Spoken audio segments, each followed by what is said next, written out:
souvient tous de ces images de violents affrontements opposant des populations aux forces de l'ordre. Alors c'était en Égypte, en Indonésie ou encore au Sénégal. Commence ce 31 mars 2008 à Dakar, où pour la première fois de son histoire, l'association des consommateurs sénégalais organisait une manifestation publique au cœur de la capitale. Et le lendemain, c'était au tour de la Côte d'Ivoire de s'embraser, suite à la hausse brutale des prix de la nourriture et des carburants, et on verra que ces deux notions peuvent être liées. Pour vous donner un ordre d'idée, en Côte d'Ivoire, en moins de 3 jours, le kilo de viande de bœuf passe de 1,68 $ à 2,16 $. Et le prix de l'essence lui-même augmente de 1,44 $ à 2,04 $. Des images d'émeutes qui prennent des tournures aussi humainement dramatiques. Il y a 7 morts au Cameroun entre 2008 et 2009 sur ces émeutes de la faim. Et puis aussi des tournures politiquement drastiques. Je me souviens de la destitution par le Sénat haïtien du Premier ministre Jean-Édouard Alexis. Il y a toutes ces causes et on va essayer de comprendre comment et pourquoi nous en sommes arrivés là. Et surtout, comme l'a dit Alain Blogowski, comment éviter de nouvelles émeutes de la faim. Parce que ça, on s'en souvient peut-être un peu moins, mais on en parlera avec vous, Monsieur Chalmin. Après 2008, il y a eu 2010. Bien, merci. Alors, vous avez bien fait de rappeler ce par quoi tout a recommencé, c'est-à-dire ces émeutes de la faim en 2008 qui avaient été provoquées par la flambée des prix mondiaux, la flambée des prix des céréales, du blé, du riz, la flambée des prix du soja, etc. Et qui se sont produites dans de très nombreuses villes de pays du tiers-monde. Et finalement, ça a eu un retentissement énorme, parce que ce mot de faim, on l'avait un peu oublié. Et soudain, c'était le retour d'une très vieille angoisse que les hommes croyaient avoir pratiquement éradiquée dans nos sociétés d'abondance. Et puis, soudain, il a explosé. D'ailleurs, en 2008, il a eu tellement d'impact que, on a organisé en toute vitesse un sommet mondial de l'alimentation à Rome. Tous les chefs d'État possibles et imaginables sont venus et la patte sur le cœur, on dit non, non, plus jamais ça, etc. On a assez rapidement oublié la chose, car en 2008, souvenez-vous, il y eut d'autres événements et que la faim, elle est passée au deuxième plan par rapport aux catastrophes bancaires, la faillite de Lehman Brothers, etc. et la grande crise économique de 2008. Et donc, chaque fois, et ce furent 2008, 2010, 2012, chaque fois nous avons eu ces mêmes images. Alors, certaines moins peut-être d'émeutes de la faim, que cette prise de conscience finalement que il y avait un défi que l'on avait peut-être un petit peu oublié et qui était le défi alimentaire. C'est vrai que les années 80-90, marquées par l'abondance, on avait peut-être un peu oublié cela et soudain, c'est un sujet qui est revenu à la une, qui est redevenu une urgente nécessité. Il est clair que si je regarde sur une longue période, l'histoire des hommes a toujours été quelque part une sorte d'alternance entre abondance et pénurie. Et il faut reconnaître que chaque fois que nous avons vécu des périodes de pénurie, il y a eu quand même des sorties par le haut. Dans les années 70, nous avons connu une période de très forte tension sur les marchés agricoles et à l'époque, si vous vous souvenez d'un livre qui avait fait beaucoup de bruit, le rapport au Club de Rome Halte à la croissance, publié en 1972, Halte à la croissance disait « Le monde ne sera pas capable de se nourrir ». Et à la fin de ce siècle, il parlait du XXe siècle, les populations urbaines seront condamnées à la malnutrition. Le Club de Rome s'est trompé, car il y a eu d'une part la mise en valeur de nouvelles terres, il y a eu ce qu'on a appelé la révolution verte et la production agricole mondiale a considérablement augmenté. Quand j'ai commencé mes activités il y a maintenant malheureusement une bonne quarantaine d'années, sur ces problématiques, le monde produisait grossièrement un peu plus d'1 milliard de tonnes de grains, qu'il s'agisse de céréales ou d'oléagineux. Sur la campagne dans laquelle nous nous trouvons, 2015-2016, on devrait produire un petit peu moins de 3 milliards de tonnes de grains. Donc, quelque part, la question est moins d'ailleurs probablement une question de disponibilité globale qu'une question qui me semble beaucoup plus importante, qui est la question de la répartition et de la richesse. Mais on va revenir sur ces questions de répartition qui font partie de cette question. Par exemple, en 2008, selon les perspectives de récolte et de situation alimentaire, la récolte mondiale de céréales avait atteint un record à cette époque-là de 2164 millions de tonnes. Et la question, c'était sa répartition. 1,6 million de tonnes étaient utilisées pour la consommation humaine. Après venait la consommation animale avec 754 millions de tonnes et l'utilisation industrielle. D'où ma question, après votre constat. Est-ce qu'on ne peut pas dire aussi qu'il y a ces problèmes ou ces questions de spéculation alimentaire? Le blé, le riz, comme vous l'avez dit, sont devenus des produits de marché. Et puis après, simplement, est-ce qu'il n'y a pas une question d'utilisation de la terre et on parlera des biocarburants? Alors, c'est vrai que je reviens encore en 2008, on avait assisté à l'époque à une augmentation considérable des prix mondiaux. Grossièrement, pour vous donner un ordre de grandeur, le prix du blé était passé de 100 à 300 $ la tonne. Et quand on a des variations pareilles, immédiatement, on se dit c'est la faute à la spéculation. Je me souviens même d'un ancien Premier ministre français qui est devenu une des grandes consciences de la gauche, je veux parler de Michel Rocard, qui avait dit, mais au fond, ça c'était très français d'ailleurs, qui avait dit, c'est très simple, il suffit de fermer les marchés. Ce qui est, bien entendu, totalement ridicule. C'est vrai, et cela peut apparaître choquant, que la nature des marchés agricoles est caractérisée par leur éminente instabilité. Effectivement, et bon, je suis peut-être un économiste un peu libéral, mais c'est vrai que sur un marché, un prix se forme par la rencontre de l'offre et de la demande. En matière alimentaire, la demande, globalement, on peut estimer qu'elle est relativement stable ou qu'elle évolue selon un trend démographique relativement prédictible. Par contre, l'offre est par essence instable, puisqu'elle est liée aux aléas climatiques. 2008, c'était El Niño, 2010, une canicule en Russie, 2012, une sécheresse aux États-Unis. Cette année encore, nous craignons un épisode El Niño, c'est-à-dire un renversement des courants dans le Pacifique et l'océan Indien, provoquant des pluies là où normalement il ne pleut pas et des sécheresses là où on attend de la pluie. Bien, cette instabilité agricole fait d'ailleurs que, historiquement, c'est les premiers marchés qui ont fait l'objet de l'étude des économistes et du souci des gouvernements, de par leur instabilité naturelle, ce sont les marchés agricoles.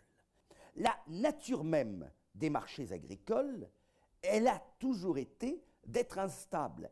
Et ce n'est pas un hasard si c'est pour l'agriculture que se sont développés ce que l'on appelle aujourd'hui dans le milieu financier les marchés dérivés. Les premiers marchés à terme apparaissent la grande période de la spéculation sur les tulipes à Amsterdam en 1647, sur le marché du riz dans le Japon des Tokugawa au XVIe et au XVIIe et au XVIIIe siècle, et les premiers marchés à terme de l'ère moderne sont créés dans cette grande capitale agricole des États-Unis, qui était à l'époque Chicago.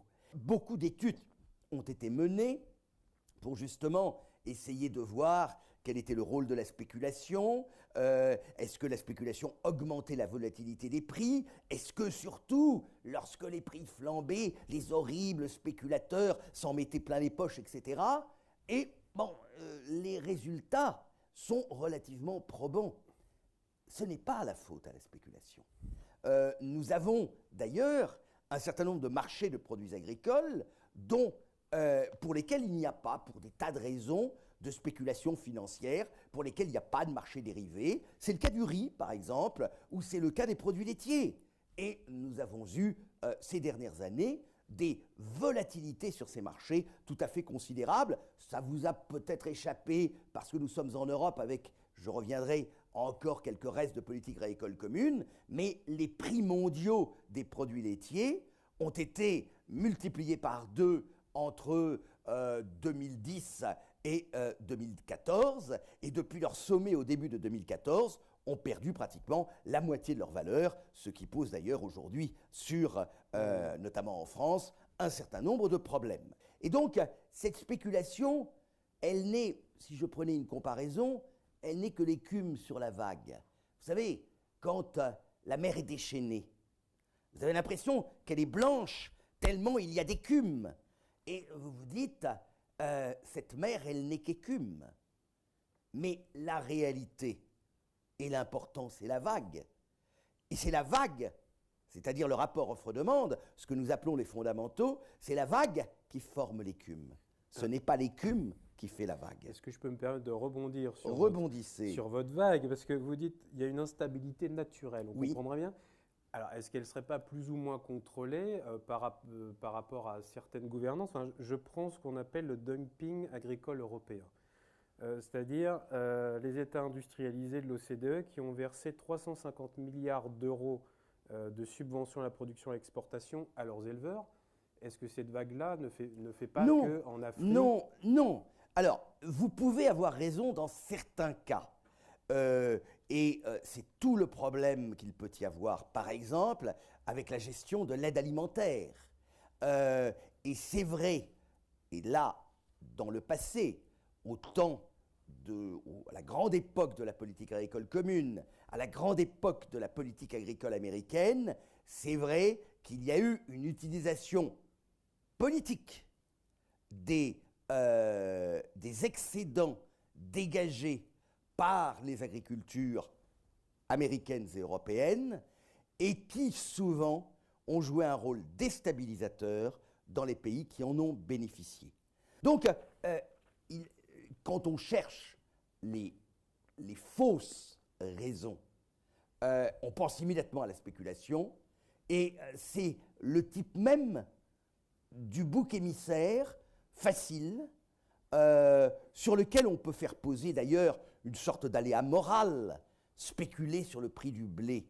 Le blé qui a quand même toute une symbolique, y compris spirituelle, je comprends que cela puisse choquer énormément de gens. Je rappelle qu'on spécule de la même manière sur le pétrole ou sur le dollar. Et on spécule sur des terres qui servent aux biocarburants. Alors là aussi, il y a des chiffres. En 2007-2008, les États-Unis ont consacré au moins 81 millions de tonnes de leur maïs à la production d'éthanol, soit 32 millions de tonnes de plus que pour la campagne précédente. Et on se rend compte que l'utilisation du volume utilisé chaque année pour ces biocarburants atteint au moins 85 millions de tonnes, c'est-à-dire soit 12% de l'utilisation mondiale totale de ces terres et de ces céréales. Ça aussi, on peut se dire, mais c'est complètement fou. Alors là, il faut d'abord rappeler que l'utilisation des biocarburants, ce n'est pas quelque chose de nouveau. Dans les années 90, nous avons connu une période d'effondrement complet des prix agricoles. Si vous avez gardé en mémoire les chiffres que je vous ai donnés, dans les années 90, on était tombé aux alentours de 50 à 60 $ la tonne, et je me souviens, à l'époque, d'une étude qui avait été commanditée par la Commission européenne pour savoir s'il pouvait être rentable de brûler le blé pour sa valeur calorique, mais même pas de produire de l'éthanol à partir du blé, brûler le blé pour sa valeur calorique. Donc on a connu une période de tel effondrement des prix que, effectivement, assez naturellement, un certain nombre de gouvernements se sont dit, pour soutenir notre agriculture, parce que les agriculteurs, ce sont quand même des électeurs, notamment aux États-Unis, on va mettre en place des programmes de biocarburants, et ce, d'autant plus que, finalement, ça nous permettra de récupérer une certaine indépendance énergétique. Objectivement, ça, en dehors du cas très particulier de la canne à sucre, pour lequel, là, le bilan énergétique est largement positif. Mais faire de l'éthanol à partir de maïs, quand je regarde toute l'énergie qui est nécessaire pour produire cet éthanol à partir de maïs, le bilan, alors suivant les études, est légèrement positif, légèrement négatif ou à peine à l'équilibre. Donc ça n'est pas déterminant. Ça joue par contre un rôle important dans les équilibres agricoles américains. Et par exemple, cette année où nous sommes en année préélectorale, il n'y a pas un candidat qui va aller dire à l'Amérique profonde que l'on va remettre en cause le programme éthanol. À mon sens, si vous voulez, la responsabilité des biocarburants est une responsabilité de second ordre.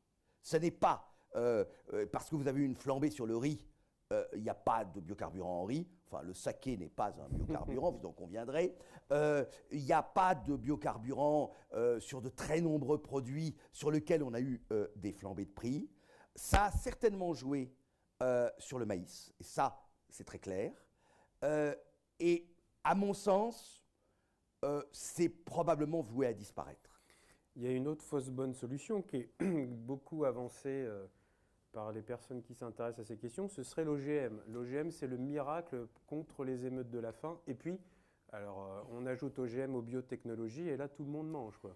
À partir du moment où l'on accepte que l'homme puisse manipuler le vivant, à partir du moment où on accepte cette idée, on se dit qu'on a, avec le champ global des biotechnologies, des possibilités considérables d'adapter justement des productions agricoles à des conditions pédologiques ou climatiques qui, jusque-là, ne permettaient éventuellement pas de véritable activité agricole.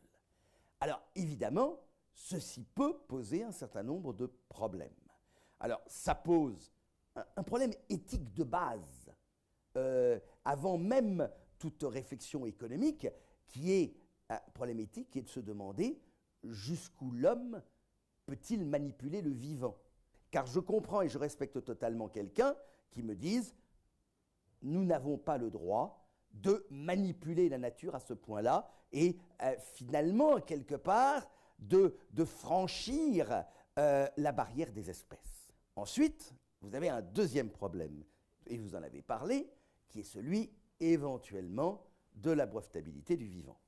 C'est vrai que est-ce que une entreprise a le droit de breveter un caractère?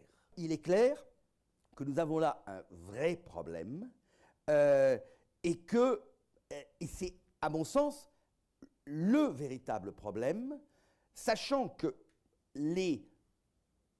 je dirais, le débat grand public sur les OGM, qui porte beaucoup plus sur des problèmes de santé, le dossier est à peu près vide. Au niveau santé humaine, et d'ailleurs, je vous rassure, vous mangez tous directement ou indirectement des OGM, sauf à être totalement végétarien, mais à partir du moment où vous mangez du poulet ou du porc, le poulet et le porc, ils ont mangé du soja, et ce soja, il est OGM. Donc nous sommes tous nourris aux OGM, je n'ai pas l'impression que nous en pâtissions de quelque manière que ce soit. Non, mais pour en revenir aux émeutes de la faim, les OGM, ce n'est pas tant la question sanitaire que la question des paysans. Vous nous expliquez que les paysans sont déjà exsangues, on les empêche de vivre. Non, attendez, justement, je vois bien où vous voulez en venir. L'idée, c'est de se dire, et c'est vrai, dans une agriculture traditionnelle, je prélève une partie du grain qui va me servir de semence pour l'année suivante. Mais ça, c'est le 19e siècle. Déjà, avec la Révolution verte, on était sur des semences hybrides. Donc, semences hybrides, elles ne peuvent pas se renouveler. Et sur les 52 pays africains, il y en a 37 qui sont agricoles. Ils fonctionnent encore comme ça? Non, pas totalement. le coton en Afrique est du coton OGM, et incontestable. Alors, si vous voulez, ça revient à un point qu'on abordera un peu plus tard, qui est la question des politiques agricoles. Oui, des gouvernances. À partir il est exact que si je passe à un système OGM, je suis obligé de rentrer dans un système marchand. Ce qui est quand même le cas, qu'on le veuille ou non, de toute forme d'agriculture un tantinet intensive. Voulez-vous aussi vous interroger sur la souveraineté alimentaire, parce que c'était un vaste débat, mais on n'a pas le temps. Alors, vous dites qu'il y a eu cette grande époque de la PAC, et qu'il faudrait des PAC, enfin des modèles de PAC, ce serait votre solution. Voilà, je fais bien la différence. Politique alimentaire, politique agricole. Politique alimentaire, c'est la politique qui vise à stabiliser les prix alimentaires pour les consommateurs des villes. Politique agricole, c'est une politique qui essaie, au contraire, de soutenir les agriculteurs. Ces politiques agricoles ont admirablement servi l'Europe, qui était à peine à l'équilibre dans son approvisionnement agricole, est devenue exportateur net pratiquement de tous les produits agricoles grâce à la politique agricole commune. Et on peut dire que la politique agricole américaine a joué aussi un rôle fondamental dans l'expansion agricole américaine. Aujourd'hui, le poids politique du monde agricole, en particulier en Europe, mais un petit peu aussi aux États-Unis, a quand même diminué. Et donc, le temps de ces politiques agricoles est passé. Il en est, à mon avis, totalement différemment dans le tiers-monde. Et ce que je dis dans le tiers-monde, c'est-à-dire dans le monde en développement, là où justement se pose ce problème de souveraineté alimentaire, d'autosuffisance alimentaire et de maintien même dans les campagnes de populations agricoles qui, si elles ne peuvent pas rester dans les campagnes, vont grossir les bidonvilles dans les villes. Et c'est vrai que le fait de pouvoir disposer de politiques agricoles dans un pays est, à mon sens, quelque chose de fondamental. Il y a d'ailleurs un exemple tout à fait admirable en ce domaine. Le seul pays qui s'est doté d'une politique agricole et qui l'a maintenue envers et contre tout, et même à un moment où les libéraux du Fonds monétaire et de la Banque mondiale voulaient la remettre en cause, c'est l'Inde. Et vous remarquerez, on n'a jamais parlé d'émeutes alimentaires en Inde. On s'indigne parfois que les stocks y sont trop importants, qu'ils ne savent pas et qu'il y a du gâchis alimentaire. Mais l'Inde, 1,3 milliard d'êtres humains quand même, est capable de se nourrir. Ce que a fait l'Europe, ce que ce qu'a fait l'Inde, beaucoup d'autres pays devraient le faire. Le vrai problème, il est simple, c'est qu'une politique agricole, elle peut être financée par 3 individus. Dans certains cas, le producteur, par le biais des taxes. En général, une politique agricole, elle peut être financée, comme ce fut le cas en Europe, comme c'est encore le cas en Suisse, au Japon, dans les pays scandinaves, par le consommateur. Dans un pays du tiers-monde aujourd'hui, le Sénégal dont vous parliez, au Sénégal, le consommateur des villes, il n'a pas un sou. Et il n'y a pas de contribuable. Alors je peux toujours dire que je vais mettre en place une politique agricole qui peut la financer. C'est probablement là notre défi majeur, à nous les pays riches. Ça ne sert à rien de les aider. Ça ne sert à rien de faire de l'aide alimentaire. Ce qu'il faut, c'est les aider à financer, et financer en particulier des garanties de prix. Les agriculteurs, ce sont des gens très intelligents. Vous leur donnez la carotte d'un prix garanti élevé, vrai prix garanti, on va tenir sur la distance, ils vont produire. C'est ce qui s'est passé en Europe, où les années 60, 70, les agriculteurs européens, français en particulier, il y a eu des prix élevés, ça a été le début de toute une révolution agricole. Un dirigeant agricole français, Michel de Baptiste, appelait ça la révolution silencieuse. Ben, il peut y en avoir des révolutions silencieuses, simplement, il faut être capable de les financer. C'est ce que commencent d'ailleurs à faire quelques fondations privées. Les fondations Gates et Buffett ont mis en place des politiques de garantie de prix dans un certain nombre d'États d'Afrique de l'Est, justement parce que c'est probablement là la chose la plus efficace, la plus efficiente que l'on peut faire. L'important, me semble-t-il, si l'on veut éviter les émeutes de la faim, et si l'on veut surtout éviter la faim silencieuse dont souffrent les populations rurales, et là il n'y a pas d'émeute, mais celle-là elle est quotidienne, et elle se passe aujourd'hui sous nos yeux, sans que nous le sachions, eh bien c'est se relancer des politiques agricoles, c'est quelque chose qui sera long, qui sera difficile, mais je crois à une chose, et c'est un de mes collègues, Bertrand Hervieux, qui avait écrit un très beau livre, dont je reprends le titre, et qui sera ma conclusion, du droit des peuples à se nourrir eux-mêmes.